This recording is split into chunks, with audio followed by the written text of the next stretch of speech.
Hello అండి, అందరికీ నమస్కారం. క్యాబేజీ 65 ఎలా చేయాలో చూపిస్తున్నాను. అది కూడా ఈజీగా ఇంట్లో ఉండే ఇంగ్రీడియంట్స్తో ఈజీగా చేయొచ్చండి. ఇలా క్యాబేజీని హాఫ్ తీసుకున్నానండి. హాఫ్ తీసుకున్న తర్వాత ఇలా ముక్కలుగా కట్ చేసి పక్కకు పెట్టుకోవాలండి. గిన్నెలోకి ఎత్తుకున్న తర్వాత నేను కడుక్కొని ఈ విధంగా పక్కకు పెట్టుకున్న తర్వాత ఇలా కారం, కొంచెం సాల్ట్ వేసుకోవాలండి.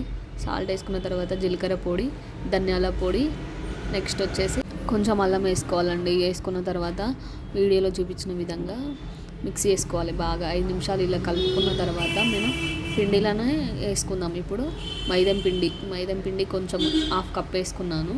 అదేవిధంగా కార్న్ఫ్లోర్ కూడా కొంచెం వేసుకున్నాను, దానికంటే తక్కువ. నెక్స్ట్ బియ్యం పిండి దానికంటే కొంచెం తక్కువ వేసుకోవాలండి. అంతే, ఈ విధంగా వీడియోలో చూపించిన విధంగా కలుపుకోవడమే. ఈ విధంగా గట్టిగా పిసికి మంచిగా కొంచెం పిసుకుతూ ఉంటే వాటర్ వచ్చేస్తుంటాయండి క్యాబేజీల నుండి.